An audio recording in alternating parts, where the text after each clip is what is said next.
All right, well, it had been a couple of years as we move on since the last festival-related disaster, so we're due for another one. And Burning Man has stepped up to the plate to deliver. Burning Man is the festival out in the Nevada desert where a bunch of hippies and tech bros gather together to do drugs and have sex and not shower and smell each other's body odor for 4 days.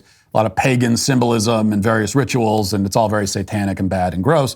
But this time, the satanic rituals went awry because it rained and there was a lot of mud and people couldn't leave. They couldn't get out because the roads weren't usable. So they were stranded for several days without proper facilities, without bathrooms. The bathrooms were overflowing. It's all very disgusting, which meant that the very gross event was even grosser than usual. But this is the internet age, which means that every event has to spawn 8 or 9 different conspiracy theories because everyone thinks they're living in a movie all the time because they despair of their own lives and they find their own lives so dull and uninteresting. So they want to pretend that they're living in a movie. And that's what happened this time. As this is all unfolding over the weekend with Burning Man, you have all of these people posting on social media, on Twitter, on TikTok saying, what's really going on? What's really going on there? There's something going on. So here's just one example. This is a citizen journalist, I suppose, on TikTok revealing some of the sinister secrets at Burning Man. Let's watch this. Most of y'all have probably heard that Burning Man was declared a national emergency, but there's some pretty crazy stuff coming out.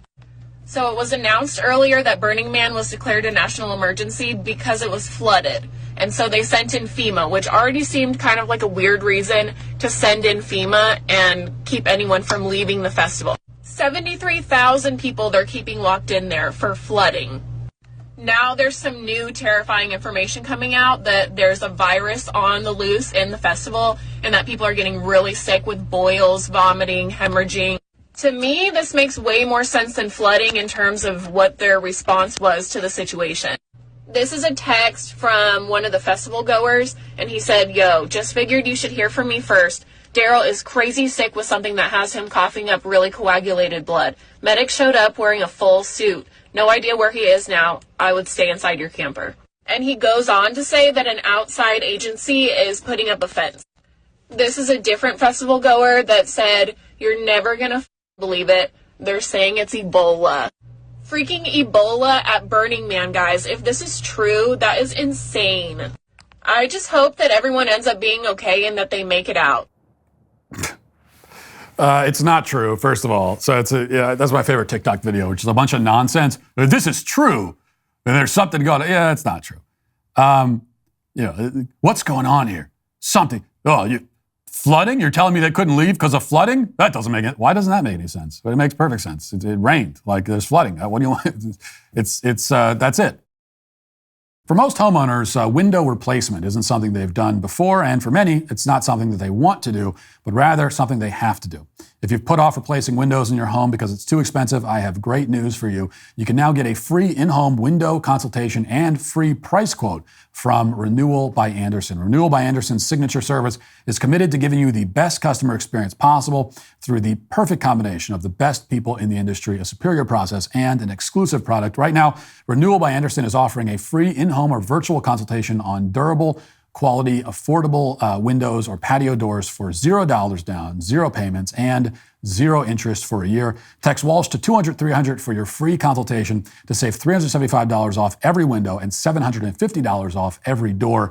These savings won't last long, so be sure to check it out by texting Walsh to 200-300. That's Walsh to 200-300. So there's no conspiracy. Here's what happened. It's exactly what I already said.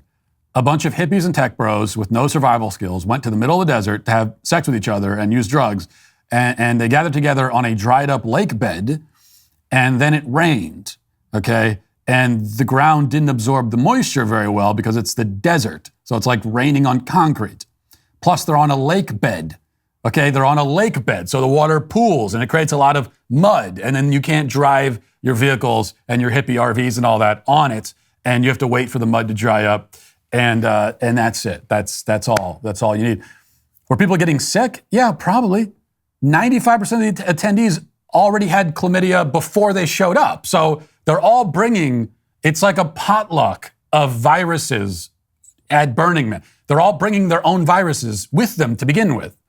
Okay, they're all a bunch of disease-infested, disgusting people. And then they come together, if you pardon the expression, and they're there, and all the diseases are being spread around.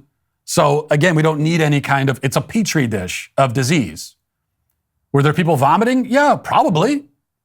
Okay, I want to vomit just thinking about Burning Man. I can't actually being there.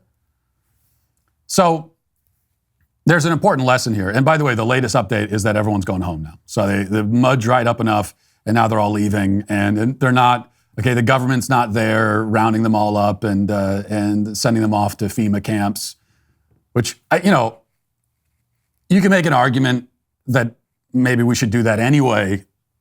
If we were to round up everybody at Burning Man and send them to FEMA camps, there's already, as I said, there's a lot of probably contagious disease already there. And so, but anyway, that's not happening.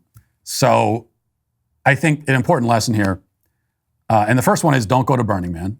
Okay, in general, don't go out into the wilderness unless you're well prepared and have survival skills. And certainly don't go out into the wilderness with a bunch of sex-crazed druggies. That's the worst thing you can do. So that's the first lesson.